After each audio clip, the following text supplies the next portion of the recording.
갱년기는 극복이라기보다 갱년기는 치료를 하는 거예요. 폐경이라는 단어의 의미를 따져보셔야 됩니다.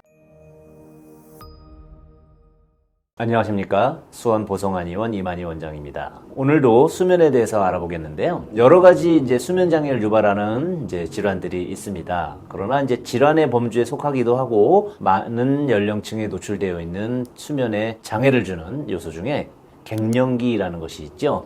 갱년기에 대해서 한번 짚고 넘어가 보도록 하겠습니다.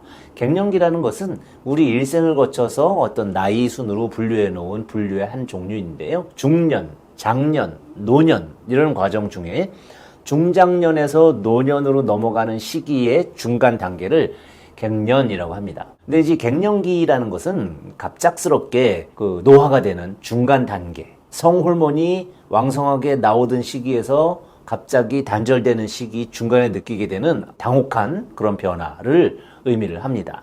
특히 여성 갱년기에 대해서 말씀을 많이 하시는 이유는 여성 갱년기는 45세에서 55세 사이에 단시간에 일어나는 변화이면서 또 갱년기의 한 유형으로 폐경이 또 동반되게 되죠. 그런 폐경과 함께 수면장애, 안면홍조, 감정조절 실패 등의 여러 가지 증상을 호소하시고 힘들어하시고 또 그러면서 그 집안에 사춘기 자녀가 있다면 사춘기 자녀와 갱년기 어머니 간의 다툼이 또 회자되기도 합니다. 실제 남성 갱년기는 30대 중후반부터 시작한다고 하고요. 1년에 대략 1% 남짓의 남성 호르몬이 감소하는 양상을 보이기 때문에 점진적인 감소를 보이게 되죠. 우리 아버님이 언젠가부터 드라마 보고 눈물을 흘리세요. 갱년기신가요? 라고 말씀하시는 분들도 있습니다. 맞습니다. 남성 호르몬이 줄어들면서 점진적으로 나타난 반응들로 보셔도 되겠고요. 여성 호르몬의 분비가 부족하게 되면 학계에서는 체온의 어떤 변화가 있다고 합니다. 심부 온도가 1도 정도 상승한다라고 하게 되겠고요. 이 1도 상승한 것이 어떤 결과를 보이게 되냐면 면역의 과잉 또는 병리적 열의 과잉을 보이게 되고 그 열이 과잉되어 있는 것이 수면장애를 유발하는 거죠. 우리가 너무 더우면 답답증이 나면서 잠을 못 자고 숨이 차고 하게 되는 것처럼 똑같이 갱년기를 앓고 계신 여성분들은 수면에 들어가려고 했을 때 몸 안에 평소보다 많은 열이 존재하게 되고요. 그 열에 의해서 심장과 뇌가 안정을 취하지 못하게 됩니다. 또 이런 열의 변화가 멜라토닌의 감소를 유발할 수도 있기 때문에 전반적인 수면의 질을 떨어뜨리게 되는 것이죠. 그래서 여성 호르몬의 부족이 골다공증 또는 무슨 건망증 또는 감정장애, 안면홍조 이렇게 나타나는 분들이 대부분 열을 끄지 못하는 데에서 나타난다는 것인데 한방에서 그런 검진과 여러 가지 검사를 통해서 열이 어느 부위에 있어서 여성 호르몬이 저 열을 꺼주지 못했기 때문에 수면장애를 유발하는구나 라고 알 수가 있는데 이런 갱년기형 수면장애의 특징은 새벽에 깹니다.